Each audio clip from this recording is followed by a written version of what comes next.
Guys, जैसे कि आप लोग जानते हैं लोग कि हमें बोलने पढ़ने लिखने के लिए टेंस की कितनी ज़रूरत होती है, और आई थिंक ये हमारे बोलने और पढ़ने लिखने में ये बहुत ज़्यादा इसका कंट्रीब्यूशन रहता है। जिससे अगर हम एक टेंस को सिर्फ इस पर फोकस करके पढ़ ले सीरियसली, तो हमारा 80% जो है वो हमारे बोलने लिखने पढ़ने का कवर हो जाएगा। ठीक है, so guys, I am Tarannum Khatoon and आज के क्लास में हम लोग टेंस जो 12 होते हैं, और ये प्रेजेंट टेंस जो 3 भागों में बटा हुआ है। प्रेजेंट टेंस जिसे सिंपल प्रेजेंट टेंस भी कहते हैं, past tense and future tense.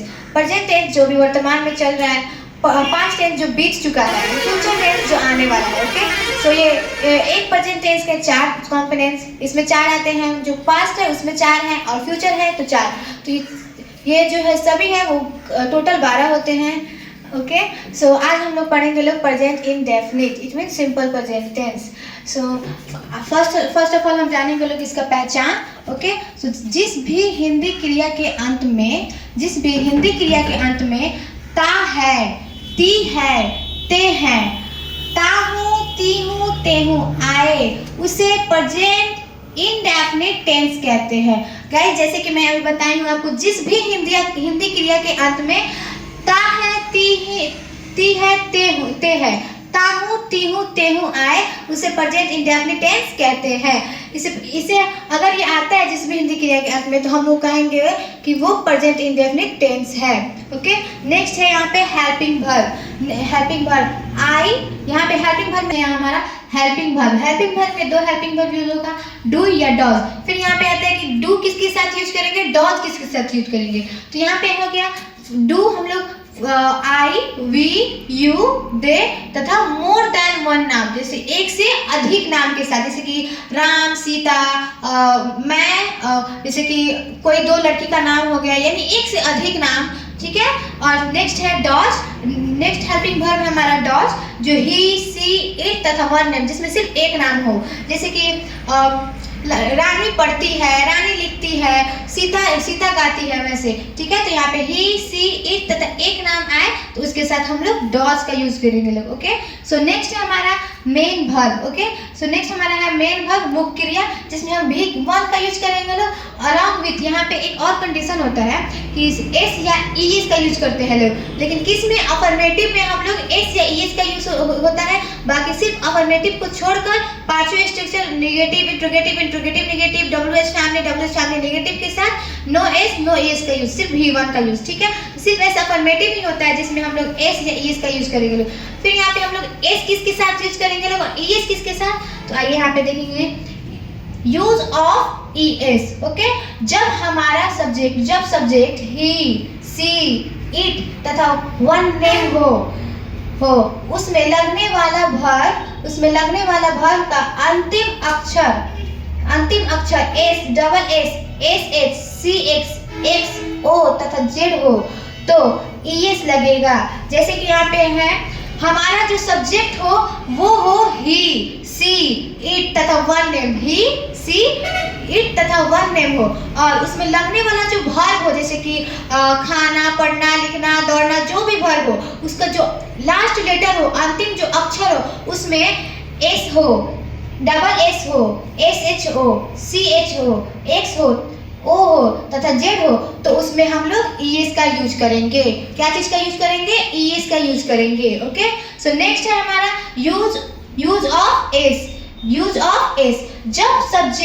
जब हमारा सब्जेक्ट ही, सी, इट तथा 1 नेम हो, ठीक है, और उसमें लगने वाला जो वर्ब का अंतिम अक्षर है इन 7 अक्षर में से, यहाँ पे है इन 7 अक्षर में से, तो कौन से 7 अक्षर, ये S, double S, S H, C H, A X, O तथा जेड, ये 7 अक्षर में से कोई ना हो, ये 7 अक्षर में से कोई ना हो, यानी वर्ब का जो अंतिम अक्षर हो ये 7 ना आए, तब उसमें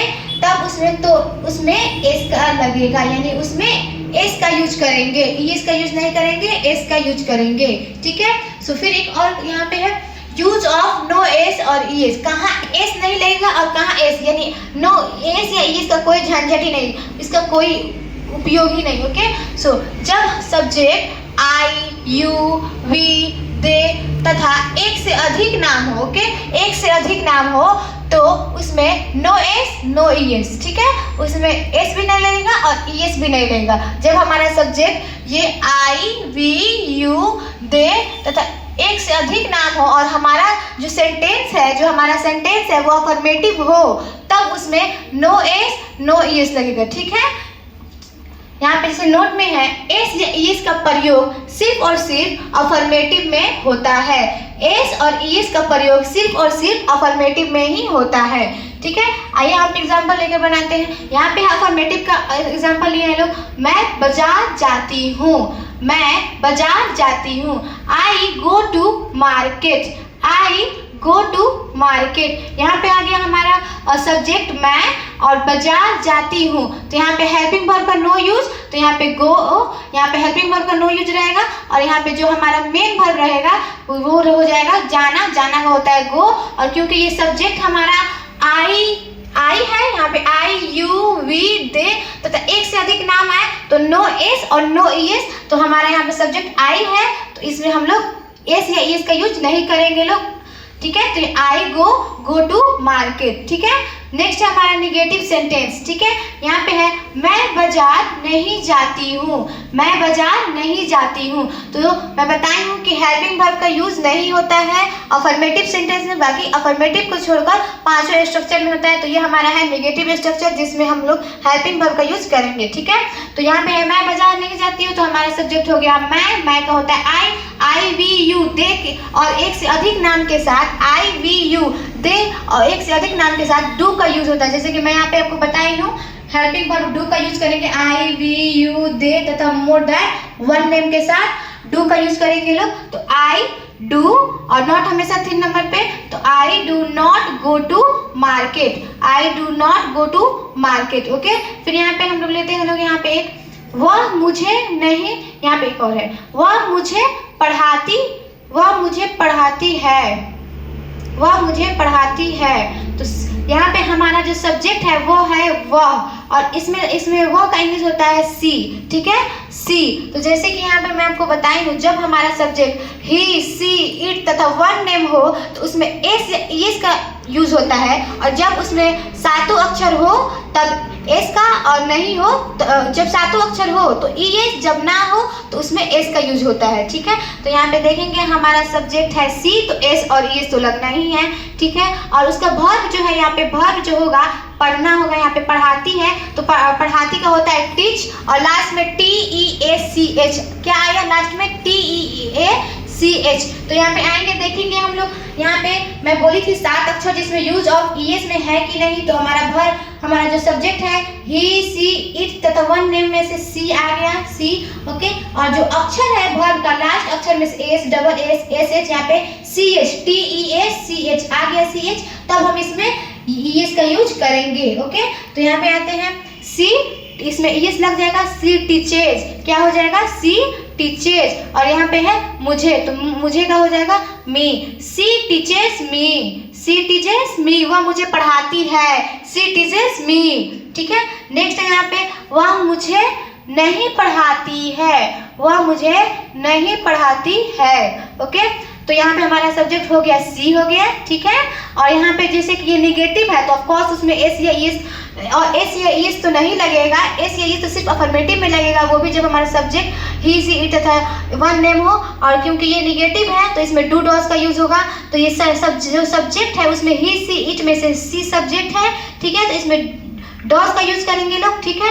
नॉट हमेशा 3 नंबर पे, और इसमें जब निगेटिव है तो इसमें no S no E S, तो यहाँ पे टीच का यूज करेंगे लोग, पढ़ाती, तो पढ़ाना का होता है टीच और मुझे का हो जाएगा me, she doesn't teach me, she doesn't teach me. तो यहाँ पे हम लोग का सेंटेंस कंप्लीट होता है गाइस। मैं यहाँ पे 2 से 4 सेंटेंस ली हूँ, आप 2 या 4 नहीं 240 सेंटेंस लीजिए और इस पे घर पे प्रैक्टिस कीजिए, ज़्यादा से ज़्यादा इसको प्रैक्टिस कीजिए, क्योंकि इंग्लिश लिखने पढ़ने से नहीं, ज़्यादातर प्रैक्टिस करने से आता है। So guys thank you, keep smiling and keep learning. So मुस्कुराते रहिए और अंग्रेजी सीखते रहिए। Take care, bye bye, like share and subscribe. और कमेंट में बताइए कि आपको ये वीडियो कैसे लगी, और अब कल हम लोग इसका नेक्स्ट यूनिट लाएंगे, मीन्स परजेक्ट इम्परफेक्ट लाएंगे। तब तक अपना बहुत बहुत ख्याल रखिए। Keep learning and keep smiling. Bye bye.